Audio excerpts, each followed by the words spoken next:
Imagine waking up every day promising, "Today I'll eat better," and going to bed asking, "What went wrong again?"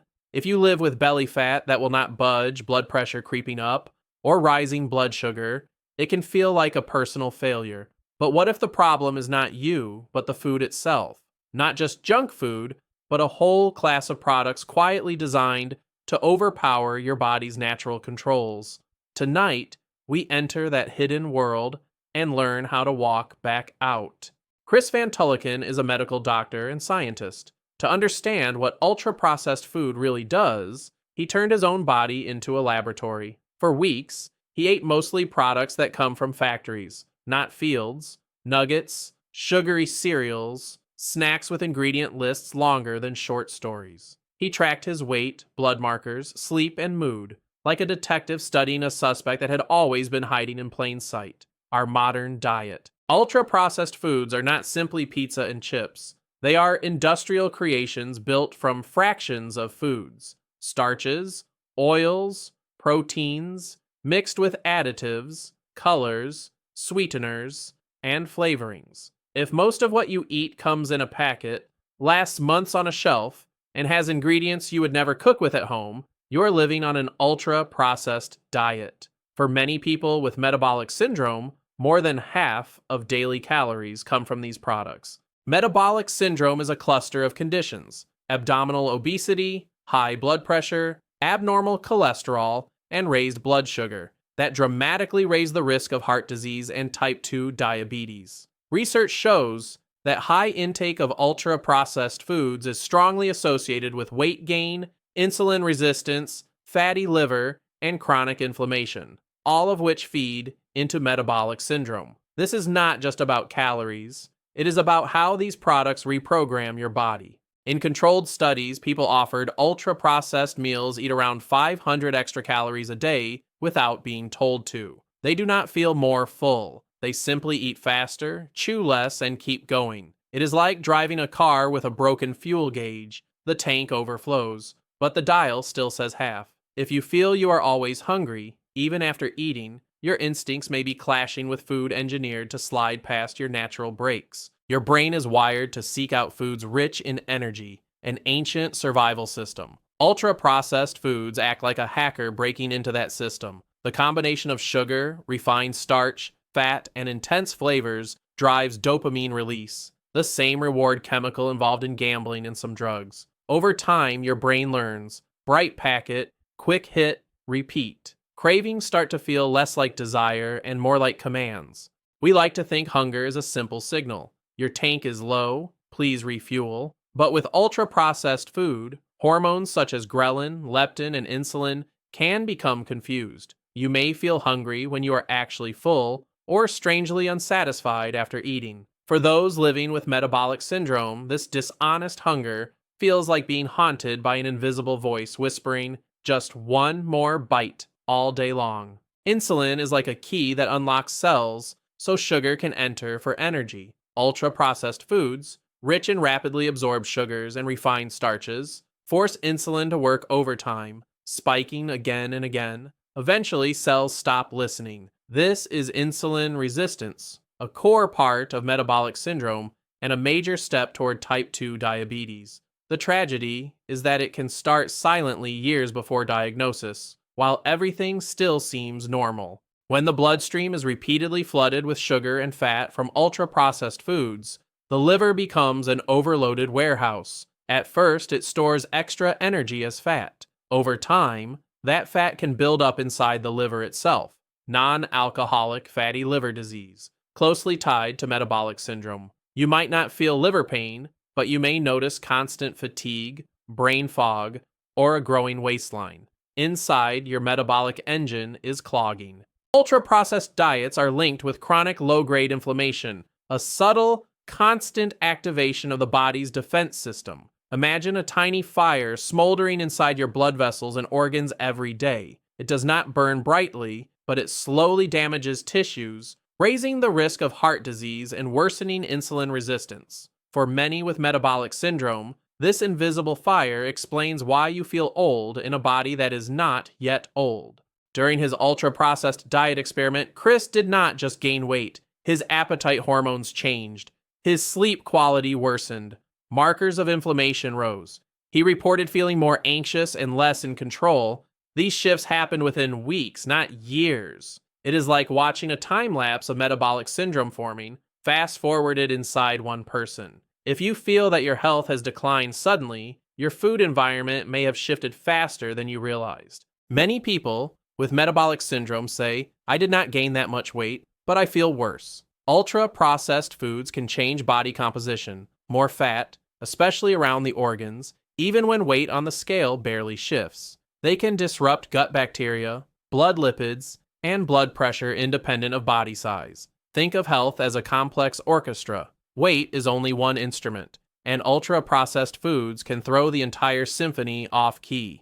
When health problems appear, people often hear, "You just need more discipline." This ignores the reality that ultra-processed foods are engineered by teams of scientists to be overeaten. They are cheap, heavily advertised, and placed at every checkout. Telling someone to just eat less in this environment is like telling a person with hay fever to just breathe less during pollen season. Your struggle is not a moral failure. It is a predictable response to a toxic food landscape. Ultra-processed food companies do not just sell products, they sell feelings. Comfort, fun, belonging. Advertisements rarely show ingredient lists. Instead, they show families laughing, friends bonding, athletes winning. For someone with metabolic syndrome, this can be painful. The very products linked to your illness are framed as the ticket to happiness. The result is cognitive dissonance, and often silent shame when you reach for the packet anyway.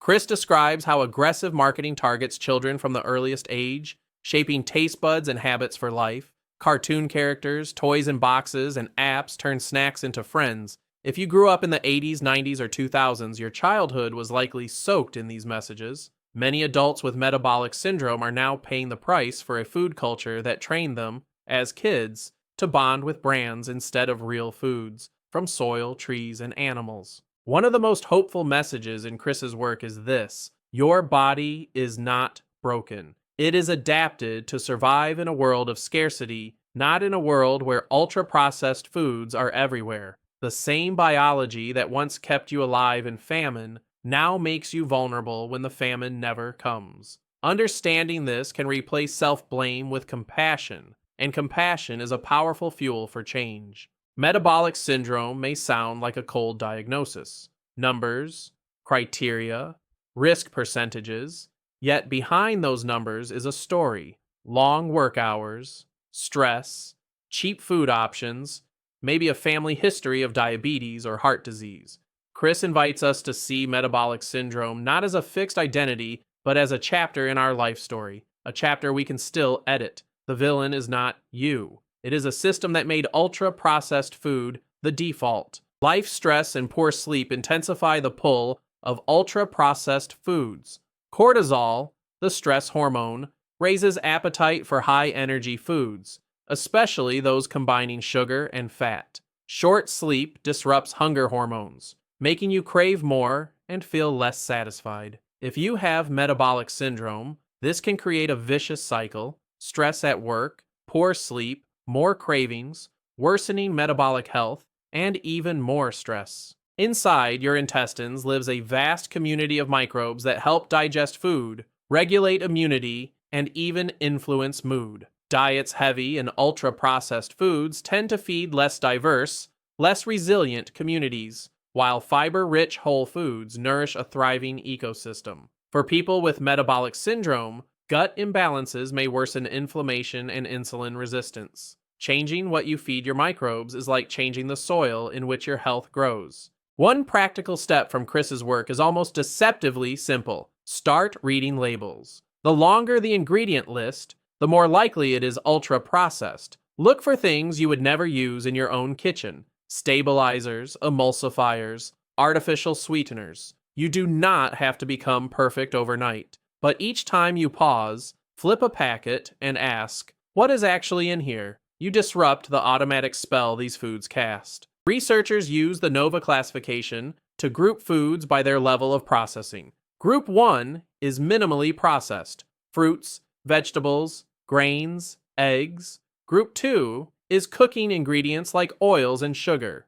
Group 3 is processed foods such as cheese or canned beans. Group 4 is ultra-processed, industrial formulations. For someone with metabolic syndrome, shifting even a fraction of daily calories from Group 4 back toward Group 1 and 3 can be a meaningful first step. You do not need a perfect, organic, home-cooked life to improve metabolic health. Chris emphasizes realistic changes. Swap sugary breakfast cereal for oats with fruit. Replace soda with sparkling water, plus a splash of juice. Choose whole grain bread over ultra-soft white loaves packed with additives. Each swap is like turning down the volume of that inner metabolic chaos, one notch at a time. Fiber is the part of plant foods that our body cannot digest, but our gut microbes can. High fiber foods, vegetables, beans, lentils, whole grains, slow down sugar absorption, help you feel full, and feed beneficial bacteria. In contrast, most ultra-processed foods strip fiber away, delivering rapid sugar hits. For metabolic syndrome, adding fiber is like switching from firecrackers to slow-burning logs, gentler on blood sugar and insulin. Adequate protein helps signal fullness and preserve muscle mass, especially important if you have metabolic syndrome. Many ultra-processed foods are high in calories, but relatively low in quality protein. This can leave you eating large amounts while your body still searches for essential building blocks. Simple additions, eggs, yogurt, beans, tofu, fish, can make meals more satisfying, helping you naturally reduce ultra-processed extras. Ultra-processed foods are engineered to be soft and easy to chew, so you can eat more, quicker. Slowing down is a quiet act of resistance. Taking time to chew, putting your fork down between bites, and noticing textures give your gut and brain time to communicate. Satiety signals travel like postal letters, not text messages. For metabolic health, stretching a meal from 5 minutes to 15 can change how your body handles that food. Chris's experience shows that relying only on willpower is exhausting. Instead, adjust your surroundings. Keep cut-up vegetables or nuts visible at eye level, and keep ultra-processed snacks out of immediate sight or in hard-to-reach places. Prepare simple meals in advance, so tired, future you has better options. Design your kitchen like a gentle guide, not a test of character. Ultra-processed foods are not just tastes, they are memories. The biscuits your grandmother served, the ice cream after a bad day, the late-night drive-thru during heartbreak. For many with metabolic syndrome, these foods now carry both comfort and harm. Chris invites us to honor the emotional meaning without letting it control our future. It is possible to grieve losing some foods while also celebrating new ones. Instead of seeing cravings as proof of weakness, Chris suggests treating them as messages. Are you tired, stressed, lonely, or underslept? Or is your body simply used to rapid sugar hits and asking for its usual dose? When a craving rises, pause for 10 breaths. Name it. This is a craving, not an emergency. Over time, this tiny space between urge and action is where new metabolic futures are written. It is hard to change your diet in a world where office meetings mean donuts, celebrations mean cake, and quick lunches mean fast food. Chris highlights that ultra-processed eating is not an individual habit. It is a social norm. If you live with metabolic syndrome, you may fear being the difficult one. Yet each time you quietly choose differently, you plant a small seed of possibility in that group. Ultra-processed foods are often cheap and convenient, especially in neighborhoods with few fresh options. Chris emphasizes that this is a structural problem, not just a personal one. If you work long hours, care for family, and live far from good supermarkets, cooking from scratch every day may feel impossible. This reality must be honored. Even small shifts, a bag of frozen vegetables, canned beans, or a big pot of soup once a week, can still move the dial. Many people with metabolic syndrome fall into the trap of perfection. If I cannot eat perfectly, why bother? Chris's journey shows that partial change still matters. Cutting even 10 to 20% of ultra-processed calories can improve appetite, energy, and lab results in some people. Think of it like cleaning a foggy window. You do not need to make it crystal clear to let in more light. If you live with metabolic syndrome, consider tracking simple markers as you change your diet. Waist circumference, fasting blood sugar, blood pressure, and how you feel after meals. Chris's self-experiment reminds us that even within weeks, the body can respond. Always discuss any monitoring or changes with your physician, especially if you use medication, so that adjustments can be made safely. Chris is a doctor, but even he relied on lab tests and expert colleagues to understand his own metabolic changes. If you suspect metabolic syndrome, large waist, high blood pressure, abnormal blood tests, seeking medical care is not a sign of failure. It is an act of self-respect. Lifestyle changes can be powerful, but they work best when guided and monitored. Please consult a qualified physician before making significant dietary or medication changes. Many readers of Chris's work describe a surprising benefit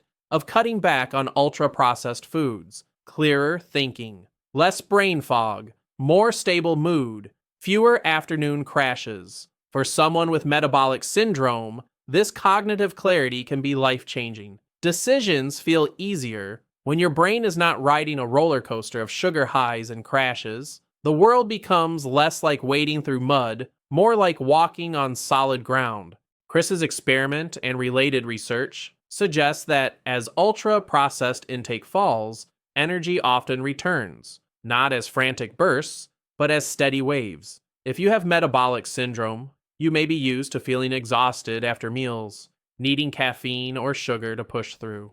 As blood sugar swings soften, many people describe a different rhythm: fewer crashes, more sustainable focus, and even a desire to move their body again. Early in his experiment, Chris found minimally processed foods dull and unexciting compared with ultra-processed hits. But over time, his palate began to change. Fruits tasted sweeter, simple meals more satisfying. Your taste buds regenerate regularly. For those with metabolic syndrome, this means cravings that feel permanent may actually be temporary echoes of what you have been eating lately. One of the most powerful protectors against ultra-processed eating is the shared meal. Cooking and eating together, even simple dishes, can shift focus from convenience back to connection. Chris's work echoes a timeless truth: we are not meant to eat alone in front of screens every night. For people with metabolic syndrome, regular shared meals can anchor healthier habits and provide emotional support when change feels hard.